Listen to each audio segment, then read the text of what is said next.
tahun 2005 September ya. Awalnya itu keinginan saya hanya untuk belajar fotografi, tapi karena saya dulu kerja sama orang jadi nggak punya cukup banyak waktu untuk les atau kursus gitu ya.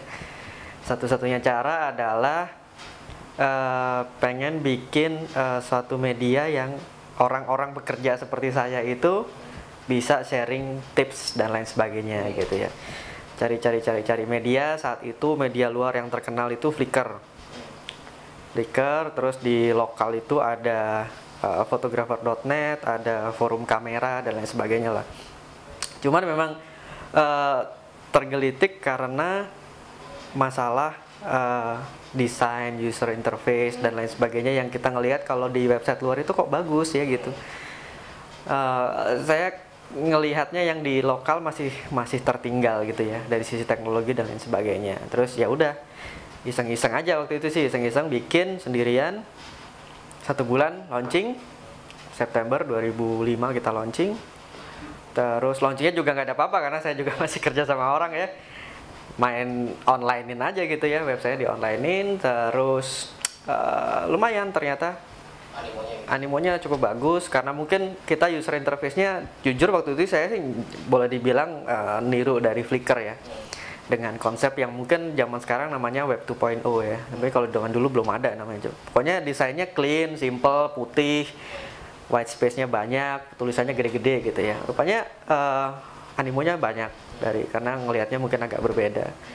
Terus juga kita bikin sejak Ayo Foto berdiri itu kita bikin kalau sekarang namanya gamification gitu ya. Artinya orang tertarik untuk kembali lagi situ, ngumpulin skor, ngumpulin award dan lain sebagainya. Cuman dulu sih istilahnya kalau saya pikir sih biar orang nggak bosen aja gitu. Gimana ya caranya supaya orang nggak bosen gitu? Karena saya sendiri ngupload lama-lama bosen kalau nggak ada apa ya semacam gamenya. Akhirnya kita bikin ada skornya, setiap user melakukan aktivitas itu ada skornya, dan dia sampai skor tertentu ada benchmarknya, itu dia akan mengunlock satu fitur-fitur tertentu gitu. Jadi intinya biar orang nggak bosen aja lah dengan ayofoto.com. Nah itu kan pendekatan itu kan mungkin berbeda dengan yang situs-situs yang lain. Jadi 1 tahun sudah 10.000 user waktu itu, 1 user. Mungkin di era sekarang itu mungkin nggak terlalu besar dengan adanya Facebook dan lain sebagainya ya, mungkin lebih mudah menggait orang. Cuman zaman itu kan belum ada Facebook gitu, jadi 10.000 itu juga menurut saya sampai kaget juga. Kita nggak ada marketing, nggak ada apa gitu. Bahkan saya nggak punya effort spesial untuk memasarkan website itu gitu. Saya juga heran kalau orang-orang tahu dari mana gitu ya. Nggak ada Twitter untuk nge-tweet juga nggak ada, Facebook juga ngeblas itu juga nggak ada gitu. Newsletter juga saya nggak punya temen, artinya kita nggak ngeblas juga di newsletter. Tapi komunitas ada nggak, Pak? Komunitas nggak ada. Jadi saya itu bukan dari kalangan fotografi. Jadi saya itu benar-benar individu sendirian gitu. Jadi waktu bikin website itu bukannya terus saya promoin di komunitas, saya juga nggak tahu ada komunitas apa aja gitu. Jadi benar-benar nggak ada gitu. Nah itu yang saya heran. Jadi rupanya animo para penggiat fotografi itu mereka haus terhadap suatu media yang mungkin menurut mereka bisa menonjolkan karya mereka. Itu yang bisa saya simpulkan, karena saya tanpa pemasaran pun ramenya setengah mati gitu loh. Jadi intinya kalau saya bilang fotografer tuh narsis gitu, ya kan? Dia seneng kalau karyanya itu diapresiasi orang gitu. Itu suatu daya tarik buat dia sendiri gitu. Kalau sekarang di like lah gitu ya, itu kan bangga itu dikomentari gitu ya. Nah itu butuh media gitu. Dia butuh media, baik media cetak maupun online gitu. Nah makanya jadi mungkin Ayo Foto saat itu muncul di waktu yang cukup tepat aja ya, cukup tepat. Media di lokal juga nggak banyak. Terus ya udah berkembang terus sampai sekarang.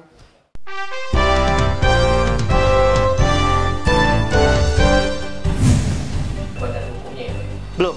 Jadi ya saya bilang masih paguyuban ya, paguyuban. Jadi banyak juga website-website yang saat itu juga tidak berpikir menjadi suatu industri startup ya. Nggak ada. Jadi memang bikin .com, kebetulan saya itu punya server. Karena memang saya dari kuliah pengen sudah suka ngotak-ngatik website ya, bikin website gitu ya, biasalah ngobjek lah istilahnya waktu zaman mahasiswa.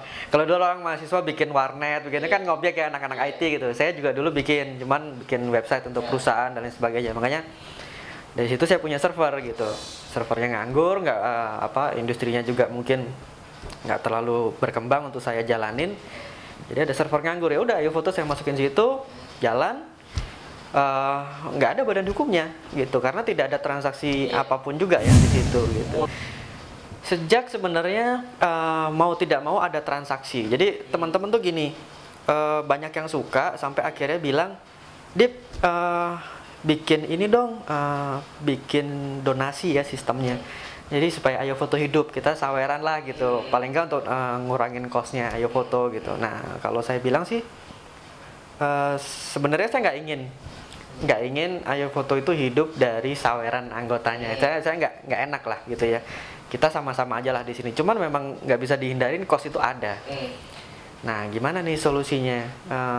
Waduh, saya pikir-pikir kalau orang transfer ke rekening pribadi saya dan akhirnya tidak termanage, saya sendiri yang nggak enak nanti gitu loh. Jadi ya masjid aja diumumin gitu kan. Dana itu terbuka ya gitu ya, karena nggak enak kalau masa disawer ke orang terus kita nggak tahu itu untuk apa gitu. Saya nggak enak begitu. Akhirnya ya udah tahun 2007 waktu itu saya sudah nah itu ada cerita lucu sebenarnya. Jadi setelah 10.000 user tahun 2006 itu, karena memang secara infrastruktur tidak disiapkan untuk booming ya, itu infrastrukturnya kolaps. Jadi 10.000 itu membuat server yang saya ada asal-asalan lah itu benar-benar nggak bisa nyala. Web servernya mati, Apache-nya mati gitu ya. Kita nyalain lagi, kita restart, ada orang login lagi gitu, mati lagi. Jadi memang kapasitasnya udah nggak cukup gitu. Nah itu terus terlepas juga dari orangnya semakin banyak, dan itu saya mulai pikir ini gimana nih. Saya masih kerja sama orang, tapi saya sedikit ada semacam kewajiban moral nih sama komunitas, sudah 10.000 kan. Masa terus ayo fotonya mau saya tutup gitu kan. Aduh, gimana nih akhirnya. Ya udah bicara dengan keluarga, istri ya tentunya. Gimana nih kalau saya resign? Total 100%. Salah satunya ayo foto, tapi bikin perusahaan IT lah waktu itu ya, karena saya latar belakangnya di IT. Ya udah siap nggak gitu? Ya udah siap gitu. Ya udah saya keluar, resign, bikinlah perusahaan IT, bukan perusahaan iPhoto sebenarnya.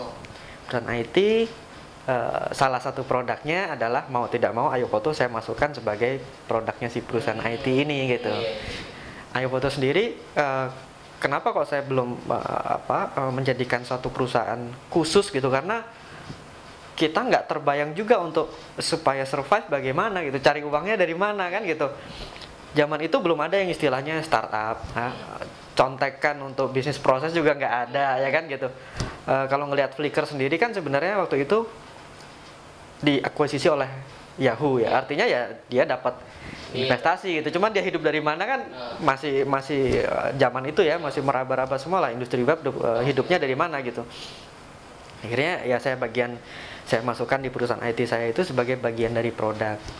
Nah jadi tahun 2007 itu ayo foto punya badan hukum resmi PT, sehingga terjadi transaksi, terus ada orang vendor atau merek baik itu berhubungan dengan fotografi, kamera dan sebagainya mau iklan, itu udah transfernya ke Giro, udah ke PT lah gitu. Jadi ada pajaknya dan lain sebagainya gitu. Itu udah mulai resmi di tahun 2007 gitu. Nah perkembangan selanjutnya adalah mengenai fitur sebenarnya. Gimana caranya supaya ayo foto pertama berbeda dengan yang lain. Terus visinya saya itu adalah gimana caranya orang bergabung di ayo foto itu bisa mendapatkan manfaat yang benar-benar nyata gitu ya. Manfaatnya itu nyata dalam hal ini kalau saya langsung bilang adalah uang. Gimana caranya gitu. Nah, akhirnya bikin mekanisme di mana komunitas itu bisa melakukan jual beli foto di media ayo foto. Fitur itu baru launching 2009. Dan saya ikutin ke lomba-lomba model bisnisnya itu baru 2009 yang jual beli foto. Sebelumnya ya umum artinya website itu ya paling nerima iklan kayak gitu-gitulah umum. Cuman keunikannya apa? Itu belum ada memang. ya rame aja, rame ada orang iklan juga sekedar gitu aja gitu, tapi nggak ada yang unik. Terus mau dibawa kemana nih Ayo Foto kan gitu. Dari anggota komunitas juga ada request yang mengarah ke sana gitu. Jadi kembali tadi saya bilang kan fotografer tuh narsis. Dia pengen diapresiasi, dia ikut ayofoto.com. Tapi ada juga yang memang pengen nyari klien gitu. Ya kan? Dia fotografer wedding. Gimana caranya dia mau show off fotonya gimana kan? Jadi dia upload ke Ayo Foto. Jadi kalau ada orang lihat, oh saya suka nih gaya weddingnya kayak gini, kontak orangnya gitu kan. Mekanismenya kayak gitu. Atau saya bisa foto produk, nih loh show off nih motret kayak gini. Ada brand yang suka dengan gayanya. Kita bikin model bisnisnya. Ya ada bagiannya tadi, makanya tahun 2009 kita develop launching suatu fitur di mana semuanya online. Jadi jual beli fotonya pun online gitu. Jadi kalau forum kan agak sulit kita mau narik misalkan istilahnya transaction fee lah gitu ya. Karena kan itu terjadi di forum kan, di bursa. Jadi kita nggak bisa charge di situ gitu. Nah, akhirnya kita bikin fitur di mana itu semua online, kita dapat marketing fee, tapi in return kita juga pasarkan gitu loh. Kita pasarkan ke production house, ke segala macam lah gitu. Foto-foto anggota itu. Nah, tahun 2009 itu konsep ini kita uji.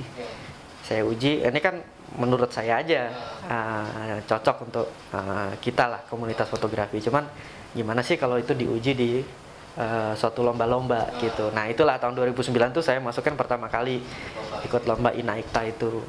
Inaikta menang, ya udah terus berderet. Inaikta, Bubu dan lain sebagainya, bahkan ada yang sampai saya ditelepon-telepon, Mas ikut ini mas. Waduh, saya nggak punya, udah masukin aja lah proposal asal-asalan gitu. Rupanya ya berhasil juga gitu, menang banyak. Yang prestasi puncaknya kan 2009 kita dikirim ke Australia itu.